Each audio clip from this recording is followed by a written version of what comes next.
Welcome back to Queen's Kitchen. ఈరోజు మన కిచెన్లో చికెన్ తందూరి విత్ బిర్యానీ ఎలా ప్రిపేర్ చేయాలో చూద్దాం. దీనికోసం ముందుగా ఒక 4 వరకు చికెన్ థై పీసెస్ తీసుకొని శుభ్రంగా వాష్ చేసి ఉంచుకోవాలి.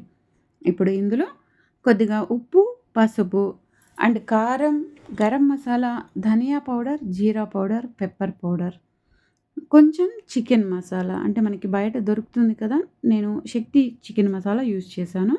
ఇది కూడా వేయడం వలన మన తందూరి వచ్చేసి బాగా టేస్టీగా ఉంటుందన్నమాట. దీంతో పాటు కొద్దిగా హాఫ్ లెమన్ జ్యూసు, కొంచెం అల్లం వెల్లుల్లి పేస్టు, కొంచెం పెరుగు, ఇవన్నీ కూడా వేసి ఈ మసాలాలన్నీ మన చికెన్కి బాగా పట్టేలాగా మసాజ్ చేసి మ్యారినేట్ చేసేసి ఒక 1 అవర్ వరకు మనం ఫ్రిడ్జ్లో ఉంచుకోవాలన్నమాట.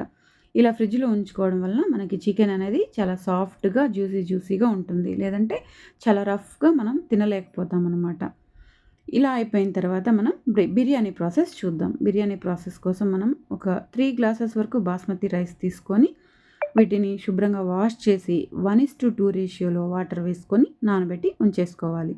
ఇప్పుడు స్టవ్ మీద ప్యాన్ పెట్టేసి అందులో సగం నెయ్యి, సగం నూనె, ఇలా ఇవి 2 మిక్స్ చేసి వేశాను నేను. ఇవి 2 వేసి కాగిన తర్వాత అందులో బిర్యానీ దినుసులు కూడా వేయాలి. ఈ బిర్యానీ దినుసులు లైట్గా ఫ్రై అయిన తర్వాత ఒక 2 పచ్చిమిర్చి చీలికలు వేసి అది కూడా ఫ్రై చేసుకోవాలి. తర్వాత ఒక మీడియం సైజ్ ఆనియన్ని ఇలా సన్నగా కట్ చేసేసుకొని అవి కూడా వేసి లైట్గా ఫ్రై అవ్వనివ్వాలి. ఈ ఆనియన్స్ ఫ్రై అయిన తర్వాత ఇందులోనే ఒక చిన్న సైజు టమాటా కూడా సన్నగా కట్ చేసుకొని వేసుకొని వీటిని కూడా ఫ్రై చేసుకోవాలి. ఇప్పుడు ఇందులో కొంచెం ఉప్పు, పసుపు వేసి మనం తిప్పి మూత పెట్టేస్తే త్వరగా ఈ పీసెస్ అన్నీ మగ్గిపోతాయి అన్నమాట. ఇలా ఉప్పు, పసుపు వేసి తిప్పేసి ఒకసారి మూత పెట్టేసుకోవాలి. తర్వాత ఇందులో కొంచెం అల్లం వెల్లుల్లి పేస్ట్ వేసి బాగా కుక్ చేసుకోవాలి. అల్లం వెల్లుల్లి పేస్ట్ కూడా ఫ్రై అయిపోయిన తర్వాత ఇందులో కారం, ఉప్పు, గరం మసాలా, చికెన్ మసాలా, ధనియా పౌడర్, జీరా పౌడర్, పెప్పర్ పౌడర్, ఇవన్నీ కూడా వేసుకొని తిప్పుకోవాలి. ఇవన్నీ నేను ఆల్రెడీ చికెన్ తందూరిలో ఏమేమి యూస్ చేశానో ఇక్కడ బిర్యానీలో కూడా సేమ్ మసాలాలు నేను యూస్ చేశాను అనమాట. ఇవన్నీ వేయడం వల్ల మన బిర్యానీ చాలా టేస్టీగా ఉంటుంది. వేసేసి ఈ మసాలాలన్నీ కూడా ఫ్రై అయిపోయిన తర్వాత ఇందులో కొంచెం కొత్తిమీర, కొద్దిగా పుదీనా, ఒక హాఫ్ వరకు లెమన్ జ్యూసు, కొద్దిగా కర్డ్, ఇవన్నీ కూడా వేసేసి మూత పెట్టేసి ఒక 2 మినిట్స్ అలా మనం మగ్గనిచ్చేసామంటే మనకి ఈ మసాలా అంతా రెడీ అయిపోతుంది. ఈ మసాలా మనకి రెడీ అయిందని తెలియడం కోసం ఎలా ఉంటుందంటే ఈ మసాలా అంతా కుక్ అయిపోయి అందులో నుంచి ఆయిల్ మనకి బయటికి వచ్చి కనిపిస్తూ ఉంటుందన్నమాట.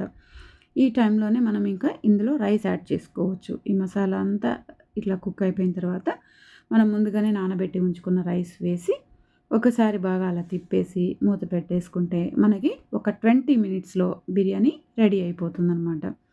మనం ఈ బిర్యానీ రెడీ అయిపోయేలోపు తందూరిని ఎయిర్ ఫ్రైయర్లో ఎలా సెట్ చేసుకోవాలో కూడా చూపిస్తాను. ఎయిర్ ఫ్రైయర్ని తీసుకొని ఇందులో ఒక 2 వరకు తందూరి పీసెస్ సెట్ చేసి దానిపైన కొంచెం నెయ్యి లేకపోతే నూనె అప్లై చేసుకోవాలి. అవి లేకపోయినా బాగానే ఉంటుంది. ఎయిర్ ఫ్రైయర్లో అసలు ఆయిల్ అవసరం ఉండదు. టేస్ట్ కోసం నేను కొద్దిగా ఆయిల్ అప్లై చేసేసి 180 డిగ్రీలో పెట్టేసి ఒక 20-30 మినిట్స్ లోపు మనకి తందూరి అనేది రెడీ అయిపోతుంది. ఈలోపు మనం బిర్యానీ రెడీ అయిపోయిందో లేదో చెక్ చేద్దాం. మనకి బిర్యానీ కూడా సూపర్గా రెడీ అయిపోయింది.